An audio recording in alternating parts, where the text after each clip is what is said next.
We are going up, sir. We are going up.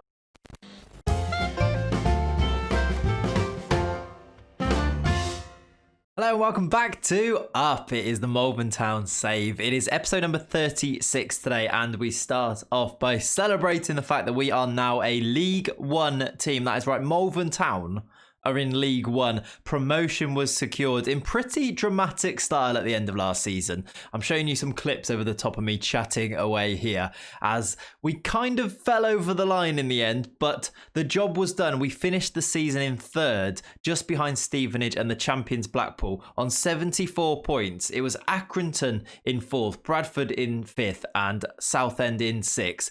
They completely bottled their final few games. I mean, we drew 3 of our last 5, so you can kind of say that we almost did so as well, but we managed to get promotion by a singular point with a draw on the last day of the season against Southend. That was enough to see us up as Accrington lost their game, I believe. And yeah, we've scraped our way up to League One. I can't quite believe it. If you think back to a few of the past episodes where we were really struggling in our League One season, we were way down in, I think, 15th for a long time. We went on a really good run, pushed us up, and I was saying, you know, we can get the playoff places here. We can actually do this. Even then, I wasn't really thinking that automatic promotion was going to be a thing. And then the results, they just fell into place. We did okay, and it was secured. If I go back to those last few games, then you can see the results as we finished up the season. It was unbeaten in 4 games, but after losing to Accrington, who were our main rivals, they occupied third place.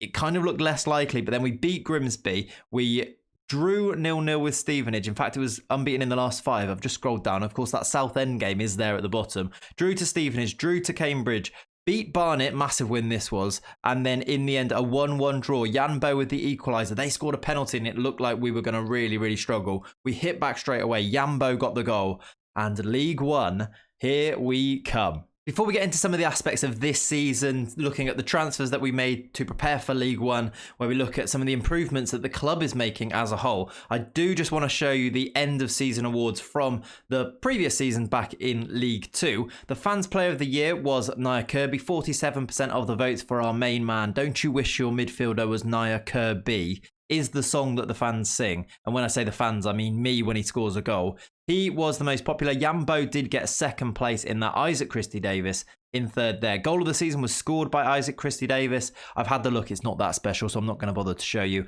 Signing of the season, Reece Williams, I suppose, did come in and do pretty well in that defence, although maybe wouldn't have been my choice for that. And then young player of the season, Lawrence Gibson. Lawrence Gibson really came good at the end of that season. Started scoring loads of goals. I pushed him forward. He was the most attacking of those midfield 3. You see the system that we played for most of the season there. The likes of Will Wright is in there, though. Of course, he's moved on to Sunderland now, which is sad.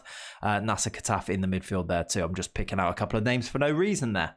Nia Kirby has won the League 2 Player of the Year. You saw that he was our Player of the Year. The Malvern Town Player of the Year is also the League 2 Player of the Year. Janbo was the top goal scorer. He scored 21 league goals in his 44 games. He was prolific. A big part of my summer was trying to make sure that we got Janbo back for next season. Find out if we've done that when we have a look at the transfers. I mean, you might already know, but find out then. And then there was a couple of players named in the Team of the Year. We had Nia Kirby, we had Janbo in there. Interestingly, Lawrence Gibson has set the highest average rating by a Malvern Town, for a League 2 player from 26 appearances, a 7.49. Set by Lawrence Gibson, that's a new record, but he doesn't make the Team of the Year. That's a funny one. Nia Kirby in ahead of him in that midfield. It's basically all of the Blackpool team. They were the champions. They did have a great season, plus 3 different players. Almost a clean sweep for Blackpool there. I did mention some improvements to the club as a whole, and here are a few of those things. We are going to improve the youth facilities. This is massive. We did have a youth intake back in, I think it was March when it came in. They were all terrible. I didn't even mention it in the videos because it really wasn't worth dwelling on. They were awful, and that did prompt me to go and ask if we could improve those youth facilities. Eric Bailey did say yes, and they will be completed in December, which is quite nice. I think we're spending about £200,000 on that. It's nice to have an owner that is willing to invest some money into the club. That is great. Another thing that we are going to be doing is expanding the stadium, as you see here. That will also be done in December. That is to comply with the League One rules. It's actually not going to increase our attendance. It's just going to put more seats in instead of terracing, which is to do with the rules that we have to have if we're a League One team. We are also going to improve the training facilities. This is massive, and I've actually put a lot into trying to make sure our coaches are the best, our staff is the best that it can be for this level. Now we've got a little bit more money to pay for wages and that type of thing. We've really been able to upscale our staff, and hopefully then if this gets to be completed, we'll also improve our facilities as well. That will really help. I was noticing there's not a lot of improvement going on for our players. Our players are, I mean, they're doing fine and they're good players, but they're not really improving. We have lots of young players. If we can improve this training facilities, that will be really useful, because if we have a look at our facilities, we are way down at things like poor training facilities, poor youth facilities, poor pitch condition. That's not great. Basic academy coaching and limited youth recruitment. Not a lot is going to happen with these things. This is still very much level 10 level of facilities, and we're now in League One, and we've just not had the money to do anything about it until now, where we do have a little bit in the bank. If I show you the budget by going here, £450,000, not in debt. We're looking good, and we're still getting more money from TV money and that type of thing. Today, we'll have a look at where we're going to get our next bit of money as well, because there's an interesting next game coming up. One thing that has not been able to be possible, though, is to find an affiliate team. It would be great to get an affiliate because, you know, you get those loan players in for free. You don't have to pay for their wages. It just doesn't work. I don't know why it's not working. I don't know if it's a database thing. I don't know if it's a reputation thing. We just can't get an affiliate. I've asked, you see here, we've asked twice.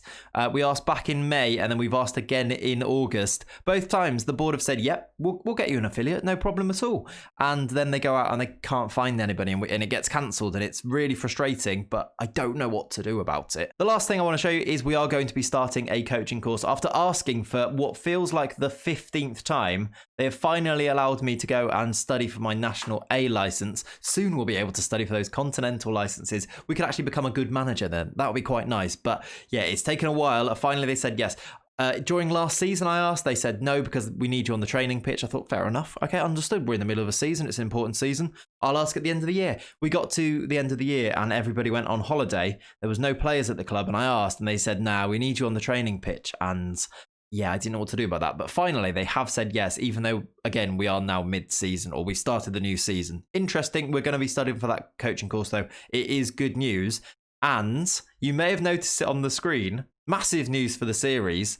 We are now no longer spineless. We are no longer low self-belief. We are no longer casual. We've got, finally, the first positive personality, I think. We are fairly ambitious. We are moving up in the world. Our manager profile is looking a lot better. However, there are still some things on here that would be great if they could improve. And I'm hoping after this coaching course, these numbers start to pick up even more. Our reputation is up to 55%. Of course, that is also helped by the fact that we are now the Belarus manager, and we're going to have some big games for them coming up too. We're going to be looking to qualify for different tournaments, that type of thing. And so I suppose that should take us on to the transfers ready for this year in League One, which is going to be a really tough year. Trust me, we've played a few games and it's going to be a really tough season. I'm fully focusing on, can we stay in the division? Because I'm looking at some of the other teams like Ipswich are in this league. They are spending £8 million on their wages per year. We are spending £1 million on wages per year. That is quite a big difference. And in fact, the team above us in the league is spending,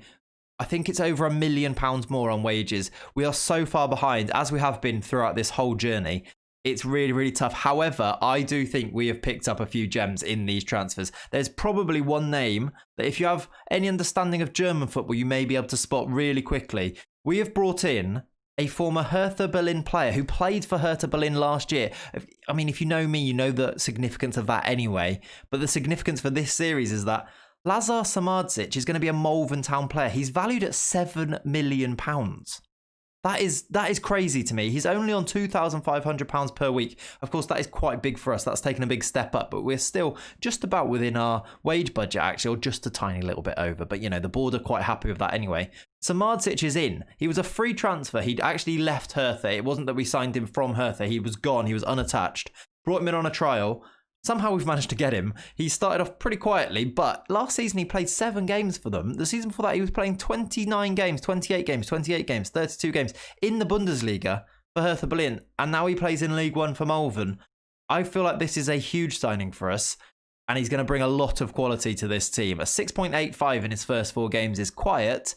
He's had a couple of injuries as well, but I mean, surely he's going to have an impact. He looks he looks fantastic. He actually, just looking at his attributes, he looks great, although he's starting to decline according to this. Back to some of the other transfers in, then I'll breeze through these quite quickly. I'm sure you'll get to know these players, and if you want to get to know these players even better, the Twitch stream is the place to be. I'm happy to go through and look at attributes and really get into depth in there. So please do join us on some of those streams. Thank you to the people who have already come over from YouTube to the Twitch streams. Lovely to see. I love that message in the chat saying, here from YouTube. I'm like, yes, get in, come on. Robert Chyler is the first one of those. He is a centre-back. He's Polish. He is going to be a starter this year on pretty cheap wages. A lot of value to him as well. He's only 18. He's going to improve. I'm really happy with this signing. He's got great physicals, great mentals, a few technicals letting him down potentially, but the ones that are important for being a centre-back look pretty strong. I'm happy with him, Robert Chyler. Next player is Jason Edwards, another player that's come from the Manchester United Youth Academy. He starts off as our left back. There's a reason we had to bring him in as a left back. In fact, we brought him in first, but we've sold Juan Castillo. We'll get onto that sale in a little bit, but we've made a bit of money on our stalwart of the team, actually, Juan Castillo. He's gone. Jason Edwards is in. I think a really solid player, similar to Robert Chyler, really, just solid in all the places you want him to be. I'm a little bit unsure about the fact of he's got 9 composure, 8 crossing, 9 passing. In terms of an attacking force, maybe that's a little bit lacking, but defensively, really, really solid. His decisions are great bravery, positioning strong, tackling is good. That's what you want from a fullback defensively. Hoping that at the age of 18, he can improve, especially if we improve those training facilities. In the future, he might turn out to be a bit of a star for us at left back. Next player is Jeremy Laporte. Jeremy Laporte is an 18-year-old. We brought him in on loan. We're not paying any. No, we're not. We've brought him in on a free. We are now loaning him out, though. He is going to spend the season at Sutton. He's just young. He's a defensive midfielder. We can recall him if we need him. I think he looks pretty good, actually. He's got a little bit of potential with him. And do you know what? I like his name, Jeremy Laporte. He's actually English, though, which is weird. But he does have dual nationality. He is also a little bit French. We've looked at Lazar Samardzic. Next player is Tom Cannon. He's a striker. He's 5'8", but he has 17 heading, which I quite like. He's also quite natural as a target man at 5'8". He's got loads of pace, though. He's basically Will Wright Mark II is what I'm thinking. He's probably going to play alongside Jan Bo up front. Yes, Jan Bo. I said it would be a surprise. He's back for another season. He's not listed on these ins because we were able to extend his loan. Yambo is back for another season at the club, and I mean, he started off brilliant already so far this season. He will probably partner Tom Cannon up front, who I think looks like a pretty tidy player. Sulaiman Bangor is our next player, a winger. I know, we don't usually play wingers. Sulaiman Bangor is going to play as a winger for us, probably on this left-hand side, at least that's where he started. Look at his physicals, 20 agility, 16 pace, 16 acceleration. I'm hoping he can just be a threat with that, although his 6 finishing and 9 first touch is a little bit lacking, but then again, we are in League One. Antonini Fiocchi is a right back. He's going to be our starting right back. He looks great. I think all over, really, as a well-rounded player. I'm really happy to have Fiocchi in. Mirsad Husic is on loan. We're not paying any of his wages. He's just an option on the right-hand side. If we want to play 2 wingers, he will be our right winger on loan from West Ham there. Rio Adebisi and David Stevens. Let's go to David Stevens first. He's a centre midfielder, 19-year-old. He plays for Gibraltar, a national team player there for us. Probably a backup this season, but I think a pretty good one as well at that. He's a ball-winning midfielder, slightly more defensive option in midfield. Rio Adebisi is a backup left-back. We sold Castillo, as you can see on the right-hand side there. We had no left backs other than Jason Edwards, who we've brought in. Adebisi will be the backup. Arkadiusz Kasalik is also going to be a similar to David Stevens, a young centre midfielder. He's 18 from Poland. Again, really useful. Hopefully will improve a little bit in the future. We're just going to pack out that team with a few backup players as well. So we're not relying on those loans. We do still have lots of those loans staying this year, though. And then the big sale in the summer, Juan Castillo has gone 275k to Excelsior in the Dutch league. And sad to see him go, but good money to bring him in. He was a little bit lacking, I think, defensively. So I'm actually excited to get Jason Edwards in there and maybe make us a little bit compact at the back, which I'm hoping is what we can achieve with this. But yeah, it's sad to see him go. He's been here a very long time, Juan Castillo. In fact, if we have a look, 2022-23 is when he came in, and he came up 4 different divisions with us. So well done, Juan Castillo. It's going to be sad to see you go, but you had a good run, and now you're going to go play for a very strong team in Holland as well. Those are our transfers then, and this is how the team looks today. We're not going to play a game today. However, I do want to show you how things look. I've waffled on long enough, I think, about transfers, but I want to show you how things kind of line up potentially, and also I'll show you the league table and how we've started. You can see the number there. We're down in 18th. It's not been a great start, but I'm hoping that as we bed in, we can start to improve. It's going to be a really tricky season. Any win is going to be... oh, it's going to be like gold dust, and we're really going to enjoy them if we do get those wins. We've got one so far in the first 5 games, but this is how it will look. Something of a weird system. It's basically a 4-2-3-1, but instead of playing a right winger, I'm going to push Tom Cannon up here alongside Jambo, and hopefully that works. Bit of a gegenpress. Let's see how it works. Alternatively, we do have this weird little thing that I'm working on, the Jambo number 9, and then if that fails... we can go back to what we were kind of playing before with this, all of these centre midfielders. Samardzic probably instead of a defensive midfielder here. Although if it's a game that we're not expected to do very well, and we could bring a defensive midfielder in instead. And that, I think, is where we will leave it today. Final thing. We've got a new badge. I decided to freshen up. We do have a new badge. It looks like this. I think it looks lovely. Let me know in the comments what you think of the new badge. I think that just adds... it brings us into the 21st century. This is a serious team now. We're in League One. New badge it is. I'm also thinking it might be time to update these kits. We've had them now for... I think it's 8 seasons, so that might be a thing that will be coming as well. Also, the fact that the old badges on these kits, it needs updating. We'll get it updated. You see the stadium there, the new badges on the stadium. This is being expanded and changed too, so maybe some changes to the stadium picture. But that's where I'll leave it for today. Oh, sorry, I really should show you the league table and the start to the season, shouldn't I? 5 games, 1 win, 1 draw, 3 losses, some really big teams that we've lost to. It's been an okay start, and I'm hoping that we can improve on this, but... next Thursday, I guess it will be the update. In between that, though, there are streams on a Friday and a Sunday and a Monday where you can watch us as we play these games live. Join us on Twitch for those things, and then the update will be next Thursday. The games that we've played so far, we've lost to Blackburn, we've drawn with Walsall, we've gone through in the Carabao Cup, by the way. We beat Portsmouth on a penalty shootout, lost to Shrewsbury, beat Peterborough, lost to Barnsley, and we've now got Premier League Southampton in the next round of the Carabao. But yeah, sorry for a very long-winded, I feel, and very quick-talking, waffly episode today, but I feel like there's lots to tell you about, lots of exciting things happening. I just wanted to give you all the information so that you can, compute it and work out what's going on. Hopefully that is something you enjoy. Hopefully you've enjoyed this episode, and if you have done, please do subscribe to the channel. We've hit 900 subscribers, meaning we are on the final stretch for 1,000. Any sub, I just, I'm really, really appreciative if you do sub to the channel. If you like the video as well, that helps the channel massively. If you leave some comments, they also help too. Leave a comment now. Let me know what you think of the badge. That's the comment to do for today. I hope you have a lovely rest of your day. Thank you very much for watching, and I will see you soon. Bye-bye.